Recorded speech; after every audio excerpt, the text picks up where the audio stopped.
Je voulais surtout, et mon propos va être très rapide, de dire pourquoi j'ai choisi d'accueillir cette conversation quand Nasser et Isabelle, au cours d'un échange, j'ose pas appeler conversation notre rencontre à tous les trois, autour d'un échange que nous avons eu ensemble, ont évoqué l'idée de ce colloque. Je suis heureuse qu'il soit accueilli au Sénat, d'abord parce que cette maison est tellement belle je suis heureuse de la partager avec des citoyens, parce que c'est la leur, mais malheureusement cette salle-là n'est pas la plus connue et la plus vue. Et puis aussi parce que les assemblées parlementaires sont, à mon sens, des lieux de débat, d'échange, qui doivent être ouverts au débat citoyen. On va, pendant le temps qui nous est imparti, vous allez nous aider à combattre notre principal adversaire politique, le plus difficile, le plus pernicieux. Je veux parler de l'ignorance. L'ignorance qui, tout à la fois, permet de farcir les cerveaux des jeunes en leur faisant prendre pour des injonctions religieuses des affabulations hystériques. L'ignorance qui laisse pousser tous les identitaristes et les identitarismes au nom de la protection de soi-même, mais en réalité surtout en raison de l'incompréhension et de l'ignorance de l'autre. Donc nous allons faire œuvre utile. Et ce soir, j'aurai atteint mon objectif quotidien, me coucher moins bête que je me suis levée. Donc notre association, c'est Institut de recherche et d'études sur les radicalités religieuses, politiques et sociétales. Donc, outre les analyses que nous proposons des phénomènes à l'œuvre dans notre société, outre une veille sur l'information, nous nous sommes, en 2016, donné pour objectif de contribuer à éclairer le débat sur les questions qui nous préoccupent et qui enflamment la scène du débat public, ainsi que, évidemment, la scène médiatique. Questions autour du racisme, de l'antisémitisme, des intégrismes religieux, des propagandes islamistes et des extrémismes politiques. Aujourd'hui, notre conversation a en effet pour thème islam-islamisme, parce que le mot même d'islam est souvent devenu synonyme, dans la parole de trop nombreux intervenants du débat public, d'ennemi. Être musulman aujourd'hui, c'est risquer l'opprobre au motif des attentats djihadistes qui ont endeuillé notre pays ces 6 dernières années et de revendications antisémites du bourreau d'Ilan Halimi. L'INRER n'emploie jamais le terme d'islamophobie, comme beaucoup d'entre vous le savez, pour des raisons que j'ai longuement développées depuis 2014. En revanche, il est hors de question de s'aveugler sur une haine anti-musulmane qui est bien réelle, celle qui, sur le sol américain, 1 an avant l'attentat de Pittsburgh, a tué dans une mosquée au Québec. L'islam et les musulmans sont eux aussi pris entre les feux des sollicitations d'islamistes, qu'ils soient tabligis, salafistes ou frères musulmans, la destruction meurtrière des djihadistes et les rages destructrices de militants nationalistes xénophobes. Pour comprendre le monde, il faut en revenir aux faits, mais aussi aux mots. C'est tout le travail de Jacqueline Chabi et Farid Abdelkrim qui déconstruisent efficacement, selon nous, les discours des intégristes et qui plus est redonnent à la religion et la culture musulmane la profondeur et la richesse que leur dénient ceux qui la rejettent totalement. C'est aussi l'engagement de Nasser Ferraj qui combat inlassablement les préjugés d'où qu'ils proviennent, qu'il frappe les juifs ou les musulmans. Et dans ces tensions actuelles entre des extrêmes droites xénophobes, anti-musulmanes, antisémites et des discours islamistes, voilà toute une jeunesse qui ne sait plus où aller, voilà des adultes qui chavirent d'un côté ou de l'autre. Nous aborderons donc ce soir un ensemble de thématiques que nos invités vont éclairer avec la parole qui est la leur et qui nous est précieuse. Je vais laisser donc chacun d'entre vous se présenter. On va commencer par Jacqueline Chabi. Bonjour à tous et merci de l'invitation. J'étais arabisante au départ. J'ai été l'élève des derniers grands orientalistes, dont le traducteur du Coran, Régis Blacher. Mais à côté de mon niveau d'arabe, je suis agrégée d'arabe, ce qui m'a toujours intéressé, c'est l'histoire. Et au cours de mes études, j'ai choisi comme maître Claude Cahn, qui était le grand spécialiste de l'histoire musulmane à la Sorbonne. Et j'ai fait tous mes travaux avec lui.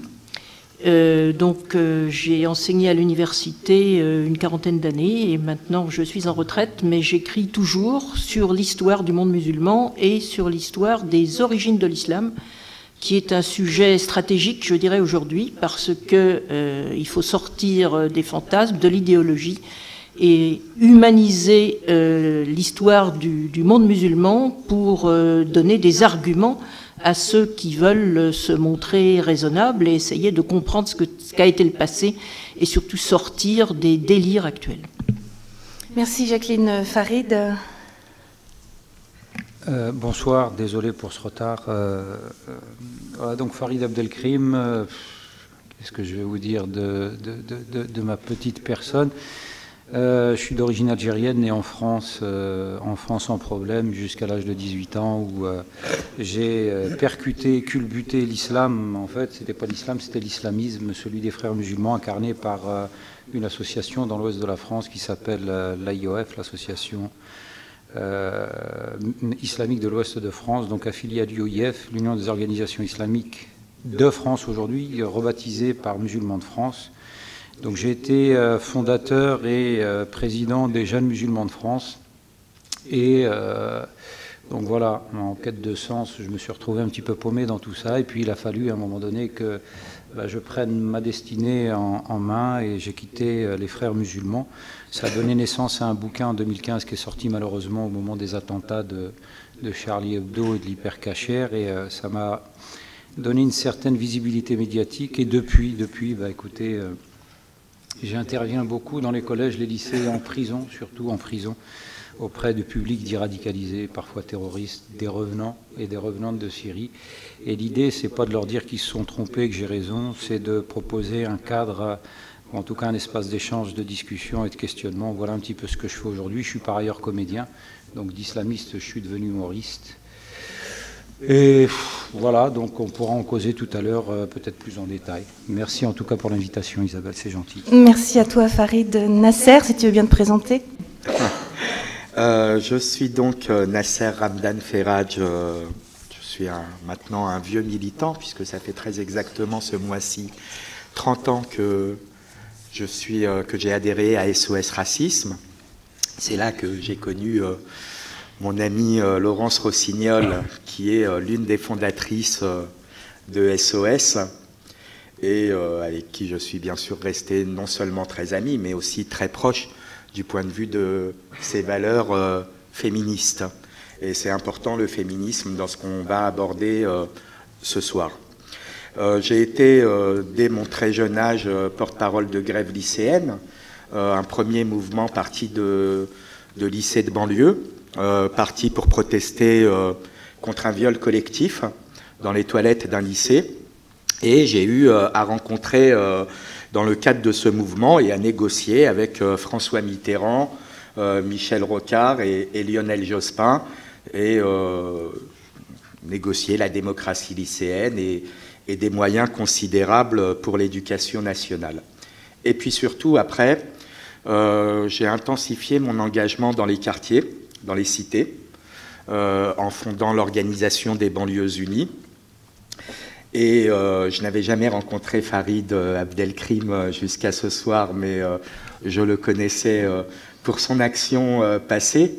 Et je suis très très heureux qu'on se retrouve à la même table ce soir, parce qu'on a deux parcours qui sont aux antipodes l'un de l'autre.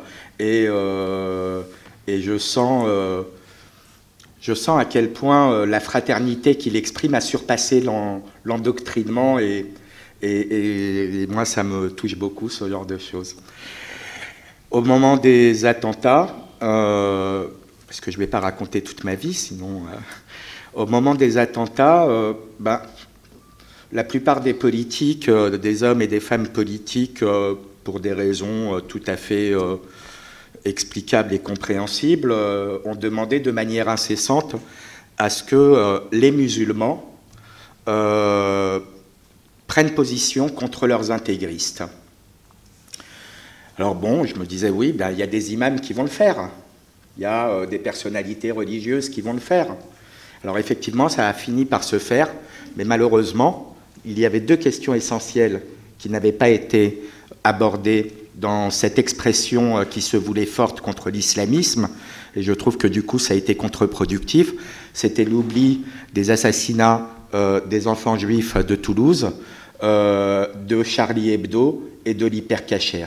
On ne peut pas parler du terrorisme islamiste sans aborder la question de l'antisémitisme, de cette idéologie.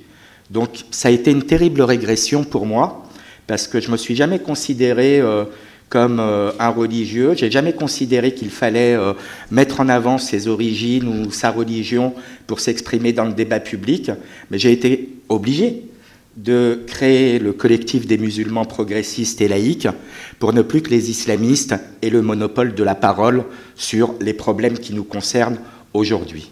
Et voilà. Merci. On va traverser différentes thématiques. Je pense que nous serons tous frustrés, mais finalement la frustration n'est pas toujours une mauvaise chose, parce qu'après tout c'est une conversation, puis on en aura d'autres.